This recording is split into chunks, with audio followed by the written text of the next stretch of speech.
राजस्थान राज्य विधिक सेवा प्राधिकरण की पहल पर लॉकडाउन के दौरान बच्चों को मनोवैज्ञानिक स्वास्थ्य के प्रति जागरूक करने के लिए रेडियो पर विशेष कार्यक्रम की शुरुआत हुई।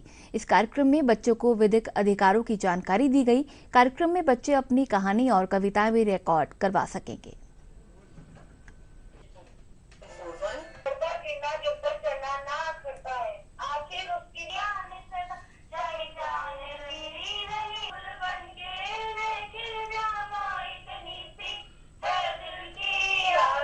की जानकारी हमारे विशेषज्ञों से।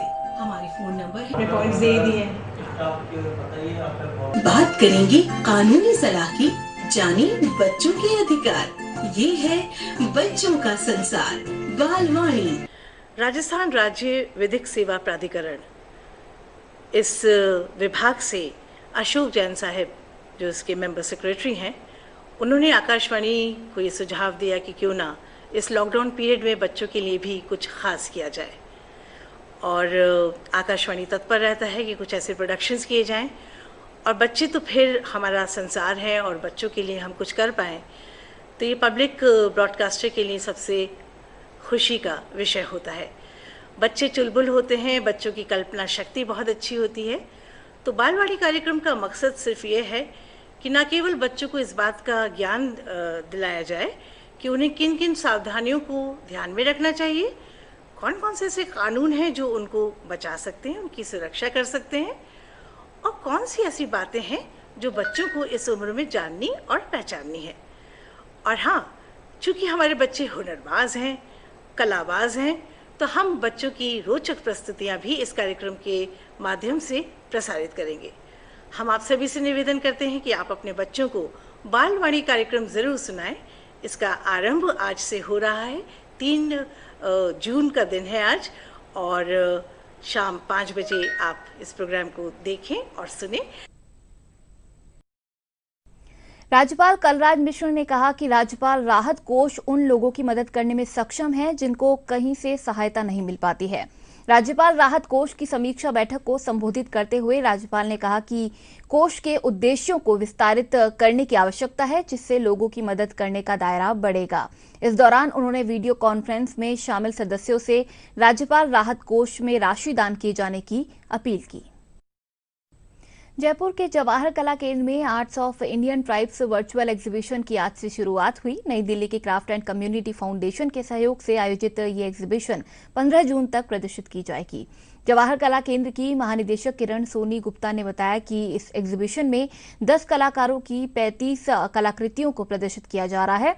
उन्होंने कहा कि इस प्रदर्शनी का उद्देश्य आदिवासी कला को बढ़ावा देना है।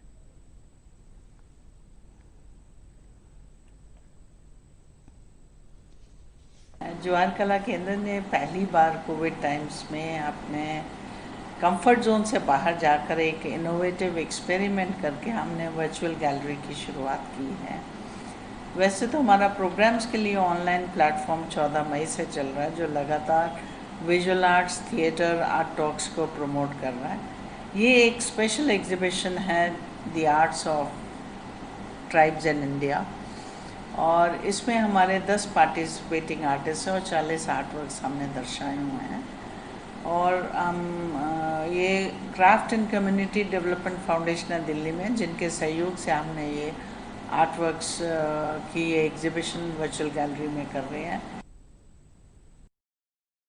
चिकित्सा विभाग के केंद्रीय संयुक्त सचिव राजीव ठाकुर के नेतृत्व में आई सेंट्रल टीम ने चिकित्सा एवं स्वास्थ्य मंत्री डॉक्टर रघु शर्मा से मुलाकात कर प्रदेश में कोरोना की रोकथाम के लिए किए जा रहे प्रयासों की सराहना की।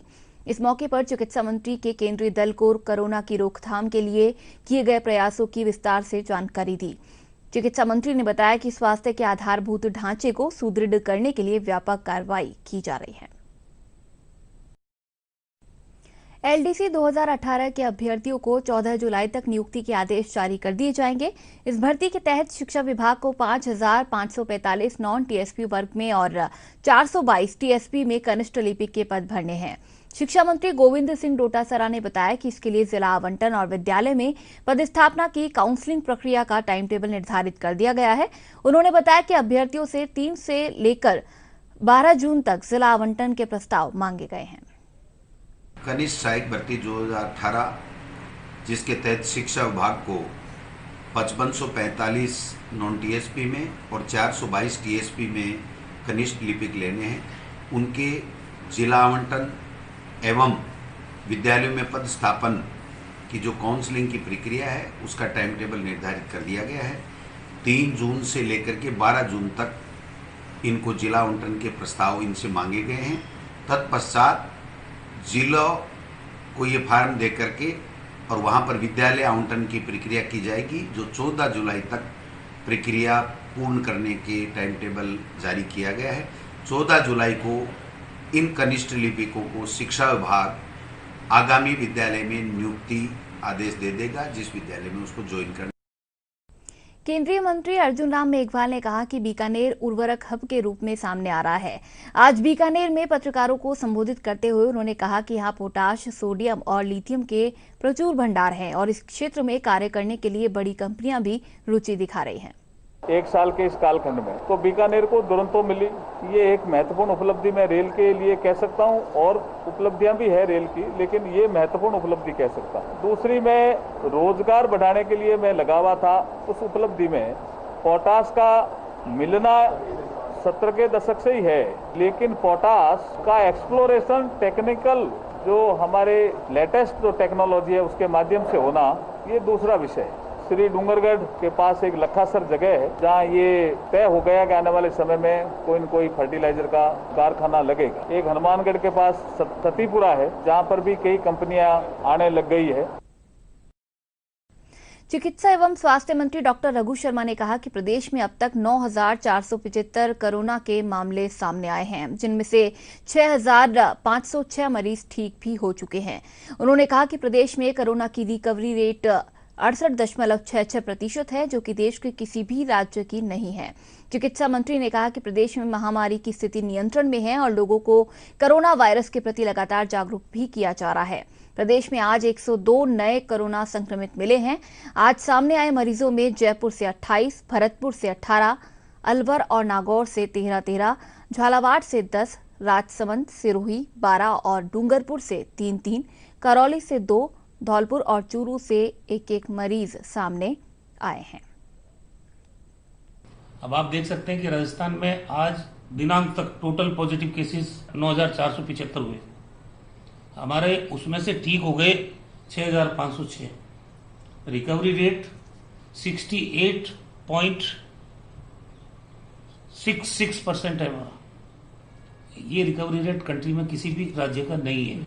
इसका मतलब राजस्थान ने इस महामारी को नियंत्रित करके रखा है। ऐसी परिस्थिति में हम लोग ये भी करने में कामयाब रहे कि राजस्थान की 7 करोड़ 40 लाख जनता को एजुकेट कर पाए। उनकी जहन में सावधानी ही इस महामारी का बचाव है, ये हम उनके जहन में उतार पाए।